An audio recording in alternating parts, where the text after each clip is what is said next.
Welcome back to Arise Entertainment 360. When it comes to fashion, you can probably count all of the designers of color on one hand. So twin sisters Ayan and Idil Mohalim are a rarity. They were born in the US and grew up in Somalia. They started a fashion line called Mataano there. It means twins. Ayan and Idil Mohalim join us to talk about their new line. Thank you, ladies, for being here. This is very exciting stuff you guys are going through. Thanks for having us. Thank you. So you two have been in the business for several years now. What initially drew you both to the fashion industry? I mean, well, we loved fashion from a young age. When we moved to the U.S., actually, we didn't speak the language, and so we felt like fashion was that, you know, everybody speaks the fashion language. That's so true, it's universal. Exactly, so it was an easy way for us to assimilate, and we didn't want people to think, oh, fresh off the boat. So we started, you know, looking into fashion, reading magazines, and then that's just, our love just grew from there. So what would you say sets your fashion, your style, your trend apart from all the others that are out there?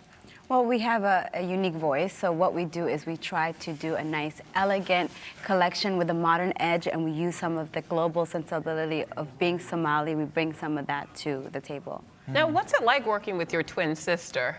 Horrible. I'm just kidding. She said horrible. Tell the truth, that's right. We're like, keep We it real. fight all the time now. Well, Actually, but, I mean, you we know, get you all along. are obviously very close. Yeah. But do you fight? I mean, I sometimes. mean, we argue, we butt heads, but what we say is, you know, it's important for us to each have our own voice, and that's what Mataano is really about. We have different aesthetics, but they complement each other really well. So, you know, it's a... and we grew up together, and so we've been, you know, we shared a womb, so. We can run a fashion label. Yeah, if you could share a womb, you can share an office, right? Exactly. Now, I want to take people back a little bit about your background, because although you were born in the U.S., you lived in Somalia for several years to about age 9, right? Yeah. And then you came here in the midst of civil war. Yeah. Tell us about that transition and how that's affected your life. I think, well, we were very lucky. My mom, we were born here because my mom was pursuing higher education, so she had the opportunity to come to America and get an education, so we were lucky to be born here. And then my mom wanted to have, you know, raise a family in Somalia, and it was very important to her, for us being African, and we came back because of Civil War. We left right before the Civil War really started, because my mom was able to, you know, she can tell that something was brewing. So we left before the Civil War, and we're very lucky.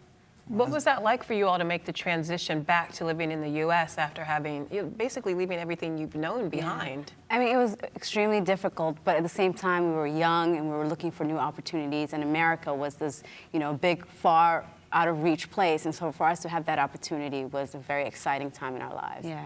Is there anything you missed most about that, and do you use that too, and you know, kind of work in some of the stuff in your clothing? We're definitely influenced by the way Somali women dress, especially if you look at our Spring 2013 collection that is going to be in stores now. You see these modern silhouettes, really like sheer organza tops and long dresses. But if you look at how women dress in Somalia, add a little bit more color, and it's like the same silhouette. So we definitely try to, we're influenced by that. That's our culture. Very nice. Well, I want to talk to you guys about even being fashion designers. My parents are Nigerian, your parents are from Somalia. Yeah. And you know, the creative industries are kind of frowned upon. Your parents want you to go into business or medicine or Very law, true. engineering, very safe careers. So what did your parents make of you all deciding that you wanted to be fashion designers? Well, I mean, our mother, you know, she never heard of a fashion designer, you know, a Somali fashion designer. And so it was very important for her that when we went and got our higher education, that we studied, you know, business, something that we specialized in something, so that, you know, so we can give her a diploma. And then, you know, and then we could do. And so for us, even, it was very much a hobby, something that we loved, but we never thought it was in our reach. Only when we went to university did we realize, okay, actually, this is something that we can have a career in, and moved to New York, and we apprenticed, internshiped, and worked in fashion before we felt confident enough to launch our own label. And it's really the American dream. Like, if we grew up in Somalia, we might have not realized we can be fashion designers. But because we had the opportunity to grow up in America, you know, you can pursue those type of passions. And it's hard for our family. It still is. Sometimes we go home and they're like, so when are you guys going to go and get a career in your, you know, when are you going to get a job? You know we're making money, right? It's okay. We're making money. Now they're fine with it. Now they're like, They must be proud of you now. I mean, especially you guys have shown around the world, especially at fashion weeks around the world. What has that been like? And did you realize that fashion would actually take you to every part of the continent and the world? No. Never. Okay. I think when we moved to America, you know, Somalia was going through civil war. We came to America and we assimilated fully. We really didn't think about Africa and you know, we weren't connected to Africa. And so when we started a fashion label, we were really thinking about being American, being New Yorkers, more than we were thinking about being African. And all of a sudden, because we had this label, all these platforms, like Dr. Precious Motsepe from South Africa invited us to go to South Africa Showcase, and we had a huge platform. Some of the biggest shows we've done have been in Africa. Yeah, and then, we've been to Lagos, Nigeria. Yeah. We've been to Yay! Addis, Yeah. Ethiopia. It's going to be our third year next month. Yeah, And go to so Lagos. for us, it's, you know, to go back to Africa and to kind of have that pride and to grow and have a name. It's been an exciting opportunity for us. And the buying power of African is so large, and for us to be able to simultaneously build a business in the U.S. and in the African continent is a great opportunity. Yeah, it's a blessing. Well, I think that brings up a good point because, you know, you guys are not the only ones. It's been growing. African fashion has been growing across the globe, and there's a big desire for it based on, you know, your desire for your clothing. So what has that evolution been like for you guys? And can you describe a little bit of that? Because now that it is on the global stage, how has that affected you, and what do you think of the overall appearance of it all?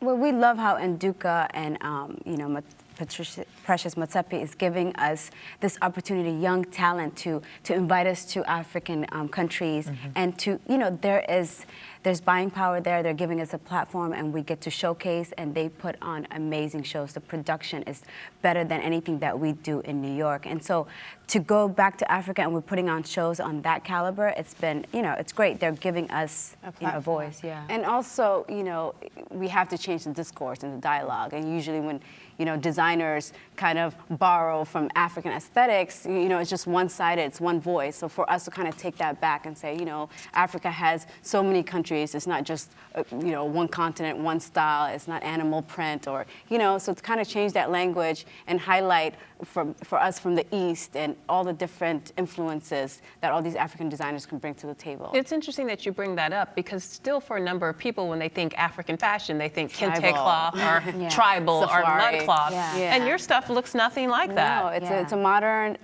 Take. Yeah, it's a modern take, but you know, we borrow, but it's very important for people to realize that, and just because we're African we're designers who happen to be African. Who happen to be African. So. Now, what advice would you give to young up-and-coming designers who want to be like the Mataano twins, who want their own line, who want to show all over the world? What would you say to them, and what challenges may they face that you can help them bypass? I think the art is there, the talent is there. There's a lot. We meet a lot of designers who are right-brained, and they have, you know, a lot of talent. But we would say focus on the business aspect. Fashion is not just about drawing and you know, beautiful clothes. There's a business side to it. So if you're going to go to school, learn how to maybe produce, you know, pattern making. And really simultaneously, you shouldn't just be an artist. You should have some type of business acumen. And then continue to work hard and always put your product out there so that you can grow. It's very important. We do this because we realize there are young African-American, African designers that are looking up to us. We want to be role models, and we want to continue to do this so they can have someone to look up to. Well, put some of the challenges that they may have in perspective. What was the most difficult challenges for you all, and how did you overcome them? Well, we're still overcoming them. Every day. I mean, financing is hard, and just understanding the business, you know, having a lookbook, getting into the stores, Sales, you know, just making sure you're present, making those contacts, connections, but most importantly, finance, because you can't do anything You if you can't don't burn have the out, right, if you don't have the right backing. Now, how do you all juggle the responsibilities? Is there one creative one and one business one, or do you both divvy up labor equally? I think we take turns. We're both creative, though. Yeah, we're both creative, and it's important for us to know every aspect of our business, because what we're realizing is as we grow and we have more employees and people that we're working with, we can kind of take turns, and if one of us has to tackle a different project, you know, We understand what's going on. Exactly. Now, there's usually one twin that's a little more aggressive, a little more, you know. Okay, I didn't even get to finish my question. You knew where you were going. You knew where I was going. Yeah. So, which is the one? Well, sort of, Good okay. cop, bad Yeah, cop. yeah. Good cop, Okay. bad cop. Okay, Yeah. so Comes in who's handy. good cop? I'm and the who's good bad cop. I'm the bad cop. And you're the bad cop. Yeah. So you lay the smack down if Yeah. anything. When I have to, And I'm very diplomatic. I Yeah, come yeah. in, I'm like, well. But no, and from the sidelines, she's like, yes, give it to them. goodness. But, yeah, give it to them. but yeah, we try to balance it out. I mean, really, what we try to do is to continue to grow our business and have a great product out there. And sometimes you're put in a position where you have to, you know, be tough. We're women, you know, African American, we have a lot of challenges. So in order to stay in business, we have to be tough. Quick we wanna question keep you in before we business. wrap. Who's older? 1 minute. She is by 1 minute. 1 minute, okay. Yeah. Okay, so before we go, we want to find out where we can get your products, where we can get your clothes. Well, in the next 2 months, we're going to be launching an e-commerce site, Mataano.com, and also you can go to our website to see where we're stocked. Nice. All right, well, thank you so much. And real quick, Mataano.com is the website? Yeah. Mataano.com. Okay, so make sure you check that out. Look at you. Shannon stuff. helping you get money over there. Public, He's like- keep you out there.